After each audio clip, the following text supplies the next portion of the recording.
वैसे आप सभी का स्वागत है मेरे वीडियो में और मेरे चैनल अशोक कुमार नरवर में। अब आप लोग लघुत्तरीय प्रश्नों को देखिए इस अगले वीडियो में। ये जो अलग वीडियो है, पिछले वीडियो का अगला भाग, बंगाल विभाजन के पीछे ब्रिटिश शासन के क्या उद्देश्य थे।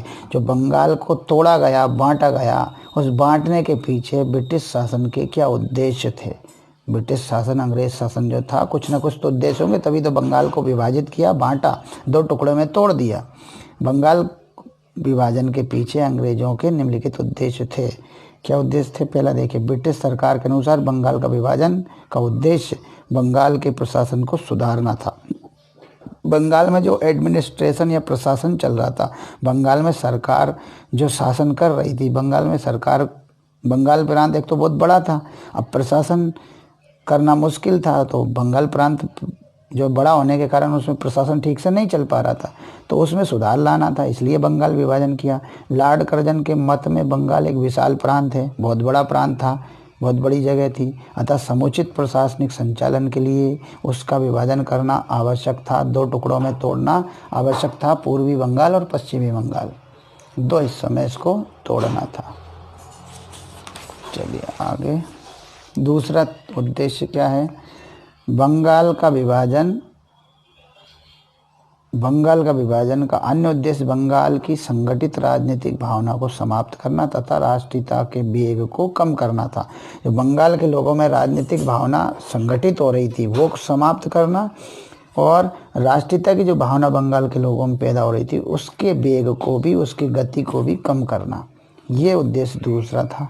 तीसरा, इतिहासकारों के अनुसार बंगाल विभाजन का प्रमुख उद्देश्य जनता में फूट डालना था। हिंदू और मुस्लिम दो प्रकार के धर्मों में, दो प्रकार के मतांतरों में, दो प्रकार के संप्रदायों में बांटना। पूर्वी बंगाल में मुसलमानों का बहुमत था तथा पश्चिम बंगाल में हिंदुओं का बहुमत रखना था, जिससे हिंदू मुस्लिम की जो एकता थी, उस एकता को ख़त्म करना, एकता को समाप्त करना, और ये एकता समाप्त हो जाए, यही उद्देश्य था। अब अगला प्रश्न है, स्वतंत्रता संग्राम के इतिहास में 1929 के लाहौर अधिवेशन का क्या महत्व है? स्वतंत्रता संग्राम चालू है, चल रहा है, और उसी संग्राम में इतिहास के पन्नों में 1929 के लाहौर अधिवेशन में ऐसा क्या हुआ कि इसकी इतनी इम्पोर्टेंट है? तो देखते हैं क्या हुआ लाहौर अधिवेशन में। कांग्रेस का 44वां अधिवेशन 1929 में लाहौर में हुआ। कांग्रेस का जो 44वां अधिवेशन, अब अधिवेशन क्या होता है? किसी भी पार्टी की साल भर में एक बार बैठक होती है, उसमें सभी कार्यकर्ता, सभी बड़े बड़े नेता जुटते हैं, इकट्ठे होते हैं, तो उसको कहते हैं अधिवेशन। तो ये ऐसा अधिवेशन था जो हर साल होते थे, तो 44 साल इसको पूरे हो गए थे 1929 में। उस समय जो है कांग्रेस ने लाहौर में एक अधिवेशन बुलाया, जो 44वां अधिवेशन था। 44 साल कांग्रेस पार्टी को पूरे हो चुके थे 1929 में।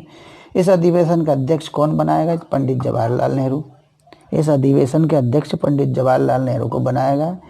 अपने इसी अधिवेशन में कांग्रेस ने पूर्ण स्वराज की मांग का प्रस्ताव पास किया।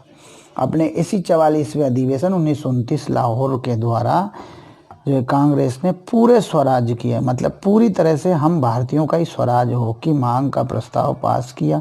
स्वतंत्रता प्राप्ति के लिए सभी ने अवज्ञा आंदोलन शुरू करने का निर्णय भी लिया गया। मतलब स्वतंत्रता प्राप्ति के लिए, स्वतंत्रता पाने के लिए, आज़ादी पाने के लिए, आज़ादी लेने के लिए सभी ने अवज्ञा, विनय पूर्वक आज्ञा को ना मानना, विनय करते हुए आज्ञा को ना मानना, प्रार्थना करते हुए हाथ जोड़कर अंग्रेजों की आज्ञा को ना मानना, वो कहलाता अवज्ञा। आंदोलन शुरू करने का भी निर्णय लिया। यह भी निर्णय लिया गया कि हर वर्ष 26 जनवरी का दिन संपूर्ण भारत में स्वतंत्रता दिवस के रूप में भी मनाया जाएगा। और यह भी निर्णय लिया गया कि वहाँ वो जो प्रस्ताव पारित हुए वो 26 जनवरी 1929 को पास हुए, तो वो 26 जनवरी का जो दिन था वो संपूर्ण भारत में स्वतंत्रता दिवस के रूप में मनाया जाए, ये भी निर्णय लिए गए। तो क्या क्या निर्णय लिए गए 1929 के लाहौर अधिवेशन में, जिसके अध्यक्ष पंडित जवाहरलाल नेहरू थे? देखिए, मैं फिर से बता दूं कि लाहौर में कांग्रेस का 44वां वार्षिक अधिवेशन हुआ, 1929 में हुआ, लाहौर में हुआ। माने कांग्रेस का 44वां अधिवेशन 1929 में लाहौर में हुआ। इस अधिवेशन के अध्यक्ष जो थे पंडित जवाहरलाल नेहरू थे। अपने इसी अधिवेशन में कांग्रेस ने पूर्ण स्वराज की मांग का प्रस्ताव रखा। पहला काम क्या किया? पूर्ण स्वराज की मांग का प्रस्ताव। दूसरा काम क्या? स्वतंत्रता प्राप्ति के लिए सविनय अवज्ञा आंदोलन का निर्णय। और तीसरा निर्णय था 26 जनवरी, क्योंकि ये 26 जनवरी को ही प्रस्ताव पारित हुआ पूर्ण स्वराज का, तो इस दिन को उन्होंने संपूर्ण भारत में स्वतंत्रता दिवस के रूप में मनाया जाए, इस बात का प्रस्ताव भी रखा, इस बात को भी माना। इस प्रकार 26 जनवरी 1930 को स्वतंत्रता दिवस के रूप में मनाया भी गया। अगले साल जब 26 जनवरी 1930 आया तो उस दिन जो है उन्होंने 26 जनवरी 1930 को स्वतंत्रता दिवस के रूप में भी मनाया। इसके मनाए जाने से जनसाधारण में एक बड़ा जोश पैदा हो गया और पूर्ण स्वराज का संदेश घर घर पहुंच गया। अब इससे क्या हुआ कि जो स्वतंत्रता दिवस 26 जनवरी 1930 को मनाया, स्वतंत्र नहीं होते लेकिन मनाया, तो लोगों के मन में और लोगों के घर घर तक ये संदेश पहुंच गया कि अब हम पूर्ण स्वराज का स्वतंत्रता दिवस 26 जनवरी को हर साल मनाएंगे। इसी कारण लाहौर अधिवेशन का भारतीय इतिहास में महत्वपूर्ण स्थान है। अब इतने सारे काम हुए 1929 के लाहौर अधिवेशन में, इसलिए इसका स्वाभाविक सी बात है इम्पोर्टेंस इस अधिवेशन का, लाहौर अधिवेशन का 1929 के अधिवेशन का महत्व तो होगा, बिल्कुल होगा। यही महत्व है कि एक तो पूर्ण स्वराज की मांग की गई, दूसरा स्वतंत्रता प्राप्ति के लिए सभी ने अवज्ञा आंदोलन चलाने का निर्णय लिया, तीसरी बात थी कि 26 जनवरी को दिन ये अधिवेशन हुआ था, इसलिए 26 जनवरी को ही हर वर्ष स्वतंत्रता दिवस मनाया जाएगा। तो अगले साल इन्होंने ऐसा किया भी, 26 जनवरी 1930 को स्वतंत्रता दिवस मनाए भी। तो जनता और जनसाधारण में एक जोश पैदा हो गया, नया जोश पैदा हो गया और घर घर तक ये पूर्ण स्वराज का संदेश पहुँच गया। इसी कारण से लाहौर का जो अधिवेशन है इसका भारतीय इतिहास में महत्वपूर्ण स्थान है। चलिए 2 हो गए। तीसरा, गांधी जी के आरंभिक आंदोलन की तुलना में भारत छोड़ो आंदोलन किस प्रकार भिन्न है? गांधी जी के आरंभिक आंदोलन बड़े शांतिपूर्ण रहे, अनुनय विनय, हाथ जोड़कर प्रार्थना, एक गाल पर थप्पड़ खा लो तो दूसरा भी आगे कर दो, इस तरह की उनकी योजनाएं रहीं पहले का आंदोलन। लेकिन भारत छोड़ो आंदोलन में तो वो उग्र हो गए थे, अहिंसा को फिर भी नहीं अपनाया, लेकिन एक तरह से उन्होंने कह दिया करो या मरो, और अंग्रेजों से कह दिया भारत छोड़ो। ये स्थिति उनकी हो गई थी। आरंभिक आंदोलनों की तुलना में भारत छोड़ो आंदोलन बहुत भिन्न था। आरंभिक आंदोलन तो बड़े एकदम शांतिपूर्ण हो गए। उन्होंने जो सिद्धांत अपनाया कि हमें अहिंसा बनाए रखना, हिंसा नहीं करना, हिंसा हुई, उन्होंने तुरंत आंदोलनों को स्थगित कर दिया, आंदोलनों को भंग कर दिया, छोड़ दिया। लेकिन 1942 में तो थोड़ा बदलाव आया कि पहले हमने बहुत अनुनय विनय प्रार्थना कर ली, हाथ जोड़ लिए, थप्पड़ खा लिए, लाठियाँ खा ली शरीरों पर, लेकिन फिर भी ये नहीं बदले, तो अब तुम छोड़ दो अंग्रेजों भारत, ऐसा उन्होंने कहा। इसलिए ये आंदोलन एकदम उन आरंभिक आंदोलनों से अलग था। उन आरंभिक आंदोलनों की तुलना में बहुत अलग था भारत छोड़ो आंदोलन। तो वो किस तरह अलग था देखिए। अखिल भारतीय कांग्रेस कमेटी ने 8 अगस्त 1942 को भारत छोड़ो का प्रस्ताव बम्बई में पारित किया। 8 अगस्त 1942 में भारतीय राष्ट्रीय कांग्रेस की जो कमेटी थी, अखिल भारतीय कांग्रेस कमेटी ने, पूरे भारत की कांग्रेस की कमेटी थी, उसने 8 अगस्त 1942 को भारत छोड़ो का प्रस्ताव अपनी कमेटी में पास किया। गांधी जी ने इस अवसर पर कहा, प्रत्येक भारतवासी को चाहिए कि वह अपने आप को स्वाधीन मनुष्य समझे, अपने आप को स्वतंत्र, एकदम स्वतंत्र मनुष्य समझे। क्या कहा था गांधी जी? प्रत्येक भारतीय को चाहिए कि वह अपने आप को स्वाधीन मनुष्य समझे, उसे स्वाधीनता की यथार्थपूर्ण प्राप्ति या उसके हेतु किए गए प्रयत्न में मर मिटने को तत्पर रहना चाहिए। मर जाने के लिए, स्वाधीनता प्राप्त करने के लिए उसे मर जाने के लिए भी तैयार होना चाहिए, या मर जाने के प्रयास के लिए भी तैयार रहना चाहिए, ऐसा उन्होंने कहा। महाजन दंपत्ति के अनुसार 1942 का राष्ट्रीय आंदोलन 1921 और 1930 के आंदोलनों से 1921 का असहयोग आंदोलन, 1930 का सविनय अवज्ञा आंदोलन से अनेक बातों में भिन्न तथा विशेष था। अनेक बातों में भिन्न कैसे था? पहले आंदोलन इसलिए किए गए थे ताकि भारत के लोगों को ब्रिटिश सरकार के विरुद्ध अंतिम संग्राम के लिए तैयार किया जाए। पहले छुटपुट आंदोलन किए गए और भारत की जनता को ब्रिटिश सरकार के विरुद्ध अंतिम संग्राम के लिए तैयार किया जाए। तो इन दो आंदोलन 1921 और 1930 के दो आंदोलन थे। 1921 का असहयोग आंदोलन, 1930 का सविनय अवज्ञा आंदोलन। इन आंदोलनों से उन्हें सीख मिली, एक तरह से उनकी ट्रेनिंग चली 1921 और 1930 के आंदोलन में, ताकि अंतिम आंदोलन जब हम करें तो ये पूरी तरह से जनता तैयार रहे मर मिटने के लिए। इसलिए भिन्नता। पहले आंदोलन इसलिए किए गए थे ताकि भारत के लोगों को ब्रिटिश सरकार के विरुद्ध अंतिम संग्राम के लिए तैयार किया जाए। उनका ध्येय देश में जागृति उत्पन्न करना था। 1921 और 1930 के आंदोलनों में 1921 का आंदोलन असहयोग आंदोलन जो कि जागृति लय उत्पन्न करने वाला था। 1930 का सविनय अवज्ञा आंदोलन ये भी लोगों के अंदर, लोगों के मन में जागृति लाना था। वे लोग जो शताब्दियों से विदेशियों के नीचे पिस रहे थे, शताब्दियों से विदेशियों के नीचे पिस रहे थे, उनके हृदय से भय दूर करना था, डर दूर करना था। इसलिए वो दो आंदोलन चलाए थे और देश प्रेम को भरना था। एक तो भय दूर करना था और देश प्रेम को भरना था। उनके सम्मुख स्वराज की स्थापना का ध्येय तो था, स्वराज की स्थापना का ध्येय तो था, परंतु बहुत दूर था। 1942 के आंदोलन करने वालों का यह निश्चय था कि यह आंदोलन आज़ादी के लिए अंतिम संग्राम है, आज़ादी के लिए अंतिम संग्राम है, इसके बाद हम संग्राम नहीं करेंगे। और इसलिए वे अपने ध्येय की पूर्ति के लिए सब कुछ बलिदान करने को उद्यत थे, तैयार थे। उद्यत का अर्थ होता है तैयार थे, बिल्कुल पूरी तरह से तैयार थे। अगला प्रश्न आता है, जलियांवाला बाग हत्याकांड घटना को लिखिए, या फिर जलियांवाला बाग हत्याकांड क्यों हुआ तथा इसके क्या परिणाम हुए। जलियांवाला बाग हत्याकांड ना होता तो ना तो असहयोग आंदोलन होता, ना सविनय अवज्ञा, ना भारत छोड़ो। ये बहुत बड़ी घटना थी इन तीनों आंदोलनों को करवाने में। देखिए क्या घटना थी, कहानी इस प्रकार है। जलियांवाला बाग हत्याकांड 10 अप्रैल 1919 को अमृतसर नगर का शासन सैनिक अधिकारियों के हाथ में सौंप दिया गया था। 10 अप्रैल को क्यों सौंप दिया गया था सैनिक अधिकारियों के हाथ में? इसके पीछे कारण था कि 6 अप्रैल 1919 को पूरे देश में धरना, प्रदर्शन, हड़ताल, आंदोलन आदि हो रहे थे। तो 10 अप्रैल को जो है 1919 को अमृतसर नगर का शासन भी सैनिक जो अधिकारी थे उनके हाथों में सौंप दिया। और सैनिक अधिकारी कौन था? General Dyer. कहाँ का? अमृतसर नगर का। उसके हाथ में वहाँ का शासन आ गया और वहाँ का जो शासक बना जनरल डायर अमृतसर नगर का। तो जनरल डायर ने घोषणा कर दी कि किसी भी प्रकार की सभा आदि नगर में ना की जाए, किसी भी प्रकार की सभा आदि नगर में ना की जाए। ये जनरल डायर ने घोषणा कर दी थी, लेकिन लोग फिर भी जलियांवाला बाग में इकट्ठे हुए। उसने पहले घोषणा कर दी, लोग फिर भी इकट्ठे हुए। अब 13 अप्रैल यानी 3 दिन बाद 10 अप्रैल को तो ये सब हुआ और 10 अप्रैल को ही जनरल डायर के द्वारा घोषणा कर दी गई। और 3 दिन बाद 13 अप्रैल को बैसाखी के दिन अमृतसर की जनता ने, बैसाखी के दिन और विशेष त्यौहार होता है सिखों का, और अमृतसर में तो फिर विशेष बात थी। तो 13 अप्रैल को अमृतसर की जनता ने एक विशाल सभा का आयोजन जलियांवाला बाग में किया। 13 अप्रैल को जो एक विशाल सभा का आयोजन जलियांवाला बाग में वहाँ की जनता ने किया, अमृतसर की जनता ने। कहाँ की जनता ने? अमृतसर की जनता ने। जब लगभग 10,000 लोग एकत्रित हो गए तो जनरल डायर ने बिना किसी चेतावनी के जनसभा पर गोलियों की बौछार आरंभ कर दी, बिना चेतावनी दिए।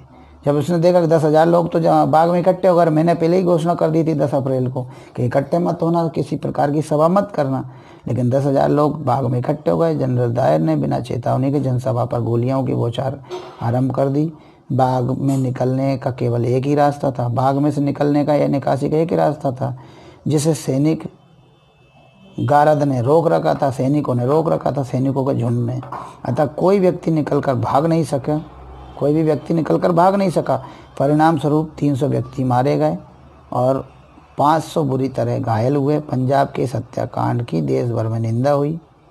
पंजाब का ये जो हत्याकांड था इसकी देश भर में निंदा हुई, बुराई हुई और भारतीय जनता ब्रिटिश शासन की ओर अधिक विरोधी हो गई। मतलब जो भारतीय जनता थी वो ब्रिटिश सरकार की ओर अधिक विरोधी हो गई।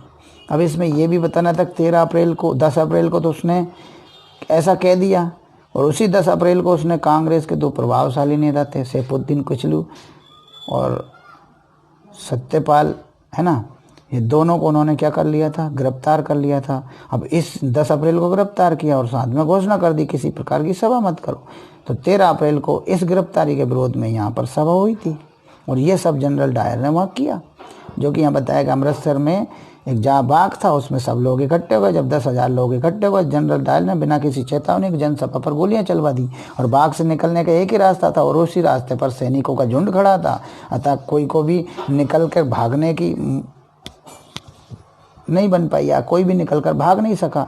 परिणाम ये हुआ कि 300 लोग मारे गए, 500 बुरी तरह से घायल हो गए और कई कुएं में कूद गए। अब इस हत्याकांड की देश भर में खूब निंदा हुई और भारतीय जनता ब्रिटिश सरकार के विरोध में आ गई, और ज़्यादा विरोध में आ गई। ये सब उस जलियांवाला बाग हत्याकांड का सार है। अब है स्वतंत्रता आंदोलन के दौरान गांधी जी ने किन तरीकों को अपनाने के लिए कहा। स्वतंत्रता के आंदोलन जितने भी चले, उन आंदोलनों में गांधी जी ने किन तरीकों को अपनाने के लिए कहा। स्वतंत्रता आंदोलन के दौरान गांधी जी ने निम्नलिखित तरीकों को अपनाने के लिए कहा। क्या क्या तरीके? आंदोलन में अहिंसा को अपनाना, माने लड़ाई झगड़े मारपीट नहीं करना। माने अगर वो मारे पीटे तो वो मार खा लेना है, हमें हाथ नहीं उठाना, उन्हें उठाने दो अंग्रेजों को। तो अहिंसा को अपनाना मतलब अहिंसा मतलब मारपीट ना करना। प्रारंभ से ही गांधी जी के राजनीतिक विचारों का आधारभूत सिद्धांत अहिंसा था। हमें हिंसा नहीं करना, हमें अहिंसा करना है। उन्होंने ये समझा लिया था कि भारत में शस्त्र की शक्ति अथवा हिंसा द्वारा अंग्रेजों या अंग्रेज राज्य को नहीं हटाया जा सकता। उन्होंने ये समझ लिया था, क्योंकि पहले जितने भी युद्ध हुए उन सब में हिंसा हुई, हथियार उठे, युद्ध हुए, लेकिन कोई नतीजा नहीं निकला। तो उन्होंने ये समझ लिया कि भारत में शस्त्र की शक्ति अथवा हिंसा द्वारा अंग्रेजों से हम नहीं छूट सकते, या अंग्रेजों से हम अपना राज्य नहीं ले सकते, या अंग्रेजों को राज्य से नहीं हटाया जा सकता। ये गांधी जी ने अच्छी तरह से समझ लिया कि शस्त्र की शक्ति से और हिंसा द्वारा हम अंग्रेजों को यहाँ से नहीं हटा सकते। अतः उन्होंने कांग्रेस के क्रांतिकारी विचार के कार्यक्रम को समझाया। कांग्रेस के क्रांतिकारी विचार के कार्यकर्ताओं को, कांग्रेस के जो क्रांतिकारी या उग्र दल के नेता थे, उनको समझाया कि वे अपने हिंसा के मार्ग को छोड़कर जन जागृति एवं संगठन को महत्व देकर ही संघर्ष करें। माने हिंसा को मार्ग को छोड़ें, लड़ाई झगड़े को छोड़ें, मारपीट को छोड़ें और जन जागृति और संगठन को महत्व दें, और उस जन जागृति और संगठन के को महत्व देकर ही संघर्ष करें। गांधी जी अहिंसा को कायरों का नहीं वरन शक्तिशाली लोगों का हथियार मानते थे। गांधी जी क्या मानते थे? अहिंसा जो है कायरों का शस्त्र नहीं है, शक्तिशाली लोगों का शस्त्र है, हथियार है, वो ये मानते थे। गांधी जी के अनुसार अहिंसा एक ऐसा सच्चा हथियार है जिसमें सभी को जीतने की शक्ति होती है। गांधी जी समझते थे कि एक ऐसा हथियार है अहिंसा जिसमें सभी को जीतने की शक्ति होती है। आंदोलन में नैतिक साधनों के प्रयोग पर बल देना। आंदोलनों में नैतिक साधनों के प्रयोग पर बल देना। अब नैतिक साधन क्या थे वो देखें। अहिंसा के अतिरिक्त गांधी जी ने सत्य, नैतिकता, न्याय, पवित्रता तथा निर्भयता पर बल दिया। उनके अनुसार सत्य तथा अहिंसा एक ही सिक्के के दो पहलू हैं। सत्य तथा अहिंसा एक ही सिक्के के दो पहलू हैं। उनके मत में आदर्श आंदोलनकारी वह है जो सत्य में भी निष्ठा रखता है। जो सत्य में भी निष्ठा रखता है, वे नैतिकता पर भी बल देते थे। उनके अनुसार नैतिकता से ही मनुष्य में आत्मबल का विकास होता है। नैतिकता पर यानी नीति पे चलेगा तो मनुष्य में आत्मबल का विकास होता है, तथा आत्मबल वाला व्यक्ति निहत्था होकर भी बड़े से बड़ा या बड़ी से बड़ी शक्ति को अपने को अनुकूल बना सकता है।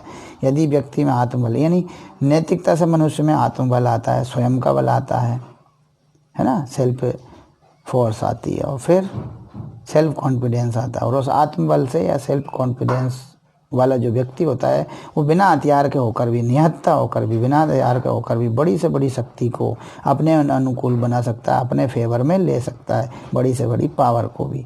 वे राजनीति तथा नैतिकता को अलग अलग नहीं मानते थे। वे राजनीति तथा नैतिकता को अलग कभी नहीं मानते थे कि राजनीति और नैतिकता दोनों एक ही सिक्के के दो पहलू हैं। महात्मा गांधी द्वारा चलाए आंदोलनों के साधन। तो महात्मा गांधी के आंदोलन पूर्णतः अहिंसात्मक थे। वो हिंसा वाले नहीं थे, मार धाड़ लड़ाई झगड़े वाले नहीं थे। वो केवल प्रार्थना, हाथ जोड़ना, अनुनय विनय करके ही आंदोलन करते थे, तथा उनके प्रमुख साधन थे व्यक्तिगत सत्याग्रह। सत्याग्रह में सत्य के द्वारा आग्रह करना, प्रार्थना करना, हाथ जोड़ना सत्य के साथ, किसकी? अंग्रेज शासन की। सामूहिक सत्याग्रह करना है ना, सत्य द्वारा आग्रह करना। विदेशी माल का बहिष्कार करना, विदेशी माल को नहीं अपनाना। शराब की दुकानों पर धरना देना, सरकारी नौकरियों का भी बहिष्कार करना, सरकार की जो नौकरियां उनको छोड़ना।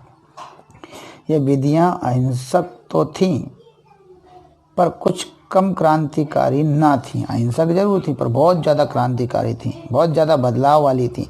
क्रांतिकारी मतलब होता है बदलाव वाली। इनके कारण समाज के सभी वर्गों के लोग, छोटे बड़े, अमीर गरीब, जाति धर्मों के लोग, लाखों लोग प्रभावित हुए। उनके अंदर वीरता और आत्मविश्वास की भावना जगी। उनके अंदर वीरता की भावना आई कि हम लड़ सकते हैं। आत्मविश्वास, सेल्फ कॉन्फिडेंस की भावना आई, जागी। लाखों लोग निडर होकर सरकार का दमन झेलने लगे। लाखों लोग निडर होकर सरकार का जो दमन था, सरकार के जो अत्याचार थे, उनको झेलने लगे, जेल जाने लगे।